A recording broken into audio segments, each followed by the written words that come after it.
So I actually have two of these boards. I was planning to, just do one whole piece to do this piece of cutout, but you know, directly in the middle is 4 feet. So instead, what I'm going to do, I'm just going to cut it down the middle and then just attach this little piece from some of the scrap wood that I already have.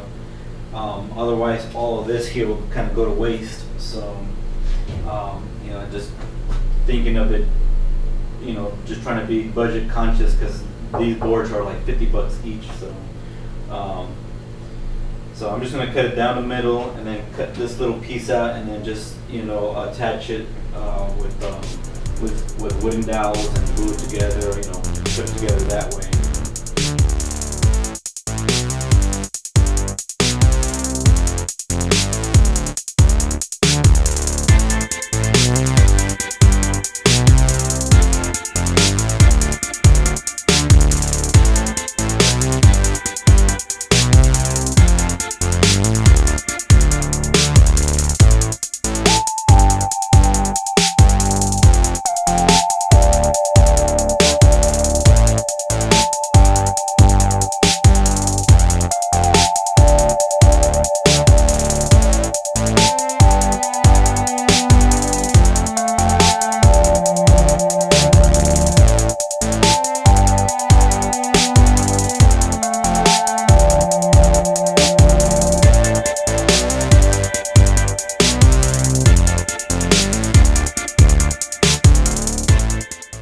I was able to find a piece there, and then I have another piece right about there.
everything should be square. I got, you know, this is square from the inside, you know, due to these boards here, and I got it, you know, flush on this side,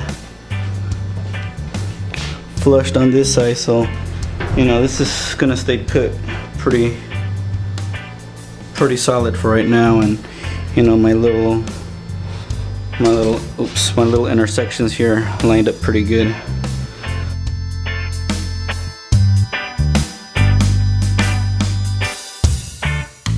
If I try to attach this while it's on the side, it would inevitably droop down or sag down, and it wouldn't be perfectly square. So this needs to be perfectly balanced on top. So as you can see, you know, I mean, you got a little bit here, but it's pretty much flush there,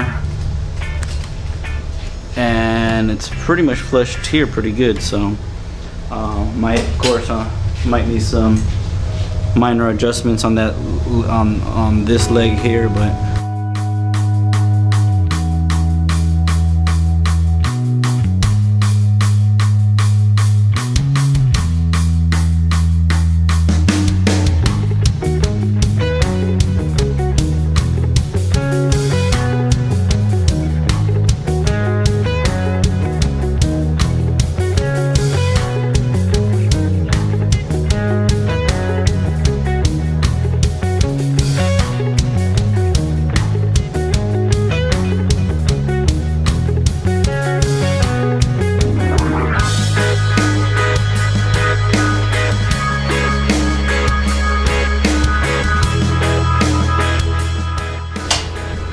so I'm using this thin board. I think it's like 3/16 inch.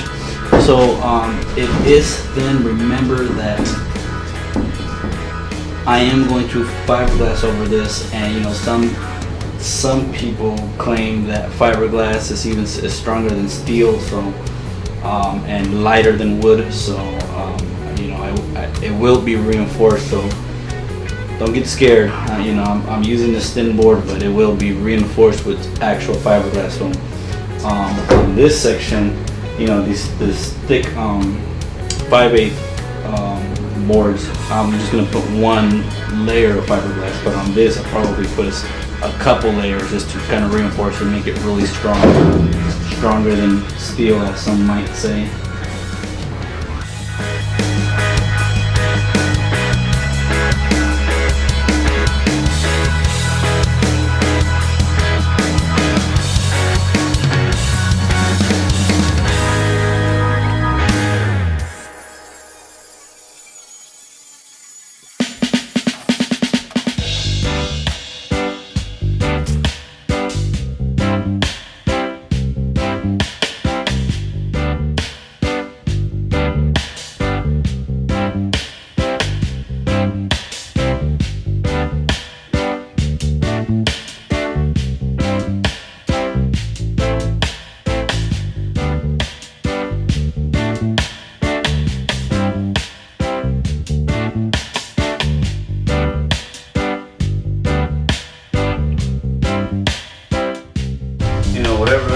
This is, I have to cut that out on this thing. So, well, the way I'm doing it, I'm just grabbing it from that corner there, and I'm lining it up to that corner, and whatever I got left over here. So about that. So it's about 5/8. So I do 5/8 all the way across that way.